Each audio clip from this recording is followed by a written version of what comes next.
नमस्कार सर्वांना, श्री स्वामी समर्थ। मी स्वाती आपलं स्वामीचरण या यूट्यूब चॅनलमध्ये अगदी मनापासून स्वागत करते। थंबनेलवरून आपल्या लक्षात आलंच असेल की किचनच्या गॅसजवळ आपण अशा काही वस्तू आहेत ज्या ठेवल्या तर मोठ्या प्रमाणात वास्तुदोष तयार होतो। आणि अशा कुठल्या वस्तू आहेत ज्या किचनच्या गॅसजवळ किंवा किचनमध्ये गॅसजवळ त्या आपण ठेवाव्यात, तर याबद्दलची संपूर्ण माहिती आपण या व्हिडिओमध्ये बघणार आहोत। महिलांचा जास्तीत जास्त वेळ हा किचनमध्ये जात असतो आणि किचनमध्ये साक्षात अन्नपूर्णा मातेचा वास आहे। तर असं ह्या किचनमध्ये आपण अशा काही वस्तू ज्या गॅसजवळ ठेवतो त्याच्याने मोठ्या प्रमाणात वास्तुदोष तयार होतो। तर त्या कोणत्या वस्तू आहेत, अशा कोणत्या वस्तू आहेत ज्या आपण गॅसजवळ ठेवाव्यात, याबद्दलची संपूर्ण माहिती मी आपल्याला या व्हिडिओमध्ये देणार आहे। तर बघा, आपण दररोज स्वयंपाक करताना अगदी सहज आपल्याला वस्तू घेता याव्या, या दररोजच्या स्वयंपाकामध्ये लागतात अशा वस्तू आपण गॅसजवळ ठेवून देतो की त्या आपल्याला घ्यायला सोपं जावं। पण गॅसजवळ आपण मीठ, पीठ किंवा साखर आणि तूप या वस्तू आपण गॅसजवळ ठेवू शकतो। गॅसजवळ ठेवणं हे शुभ मानलं जातं आणि या वस्तू शुक्राच्या प्रतीक आहेत। या जर वस्तू आपण गॅसजवळ ठेवल्या तर आपल्याला सुख, समृद्धी, ऐश्वर्य प्राप्ती होते। त्यामुळे या वस्तू तुम्ही नक्कीच गॅसजवळ किंवा किचन ओट्यावर ठेवू शकता।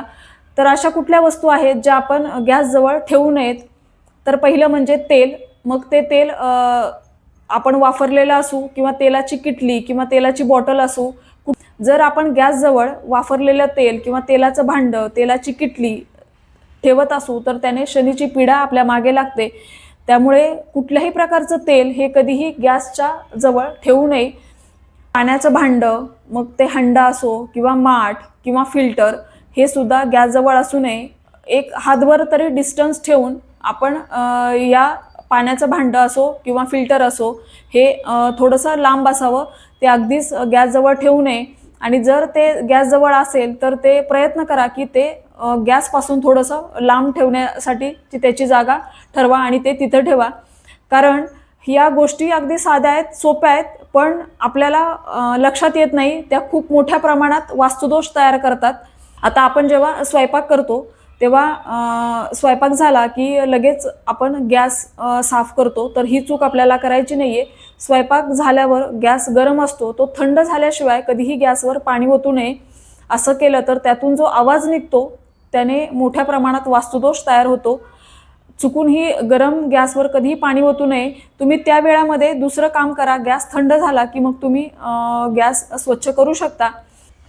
दुसरी एक चूक म्हणजे आपण जेव्हा पोळ्या करतो तेव्हा गरम तवा हा आपण डायरेक्ट लगेच बेसिनमध्ये ठेवतो किंवा तो घासतो किंवा त्याच्यावर पाणी सोडतो, तर याने सुद्धा खूप मोठ्या प्रमाणात वास्तुदोष तयार होतो। गरम तवा हा तुम्हाला गॅसवर पण ठेवायचा नाहीये, तो स्वयंपाक झाला, पोळ्या झाल्या की तो काढून घ्यायचा आणि थोडा वेळ साईडला थंड होण्यासाठी ठेवून द्यायचा आहे आणि नंतर तो तुम्ही बेसिनमध्ये ठेवा। कारण आपण जर गरम तवा डायरेक्ट बेसिनमध्ये ठेवला तर कोणी हात धुण्यासाठी नळ चालू करतं आणि ते पाणी त्या तव्यावरती पडतं। त्यामुळे तो थंड झाला कीच बेसिनमध्ये ठेवा। आणखीन एक गोष्ट म्हणजे आपण आपल्याकडे जर कामवाल्या मावशी येणार असतील तर आपण खरकटे भांडे रात्री तसेच बेसिनमध्ये ठेवतो। खरकटे भांडे कधीही बेसिनमध्ये तसेच ठेवू नये। तुम्ही मावशींसाठी जरी भांडे ठेवले असतील तर त्याच्यातलं खरकटं काढून घ्यायचं, ते स्वच्छ करायचं आणि एका टबमध्ये भरून तुम्ही ड्राय एरियामध्ये किंवा ड्राय बाल्कनी असते तिथे तुम्ही ते भांडे सगळे जमा करून ठेवू शकता। किंवा मग तशी जागा जर नसेल तर बेसिनमध्येच ते त्याच्यातलं खरकटं काढून ते स्वच्छ करून ती भांडी आपण ठेवावीत। पण खरकटे भांडे रात्रभर बेसिनमध्ये तसेच पडू देऊ नये, याने खूप मोठ्या प्रमाणात घरामध्ये निगेटिव्ह एनर्जी तयार होते। तुम्ही किचन ओटा किंवा गॅस हा झोपण्याआधी रात्री स्वच्छ असावा, कारण साक्षात अन्नपूर्णा मातेचा आपल्या किचनमध्ये वास असतो। त्यामुळे किचन ओटा कधीही तसंच पीठ पडले किंवा त्याच्यावर खरकटं सांडले, चहा, दूध अशा गोष्टी उतू जातात, ते सांडलेलं असा कधीही ठेवू नये।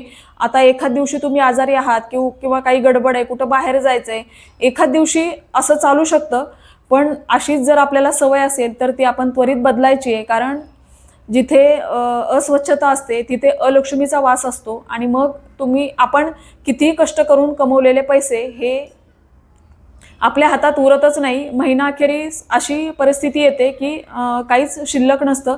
अशा चुका जर तुम्ही करत असाल तर ग्रह कलश होणे घरामध्ये, वारंवार आजारपण येणे किंवा पैशाला पैसा न टिकणे किंवा अगदी छोट्या छोट्या गोष्टीवरून मोठे खर्च होणे, सततचं आजारपण मागे लागणे, यापैकी कोणती ना कोणती गोष्ट ही तुमच्यासोबत घडतेच. आणि अशा जर चुका आपण करत असाल तर या चुका करू नका. याच्यामध्ये थोडेसे बदल करून बघा, तुम्हाला सकारात्मक परिणाम हे लवकरच बघायला मिळतील. हे अगदी आपल्या दैनंदिन जीवनामध्ये घडणाऱ्या चुका आहेत. या आपल्याला माहीत नसतात की ही आपली चूक आहे. आणि दुसरी एक चूक आपण करतो की आपण जेव्हा स्वयंपाक करतो तेव्हा आपण जे पोळपाट लाटणं चपातीसाठी वापरतो, तर ते आपण चुकूनही बेसिंगमध्ये धुवायला टाकू नये, म्हणजे ते भांड्यांमध्ये धुवायला ठेवू नये. ते आपण स्वयंपाक झाला की लगेच ते क्लीन करावं, स्वच्छ धुवावं आणि ते सुकायला साईडला ठेवून द्यावं. हे पोळपाट लाटणं हे आपण आपल्या इतर खरकट्या भांड्यांमध्ये तसंच सोडू नये, तर ते लगेच आपण स्वच्छ करून ठेवून द्यावं. तर असे ना, किंवा एका खोलीचं का असे ना, पण ज्या घरामध्ये स्वच्छता असते तिथे साक्षात लक्ष्मी मातेचा वास असतो आणि अन्नपूर्णा माता ही भरभरून आशीर्वाद देते. त्यामुळे प्रयत्न करा की आपलं घर छोटं असो किंवा मोठं, आपण ते स्वच्छ ठेवण्याचा प्रयत्न करा.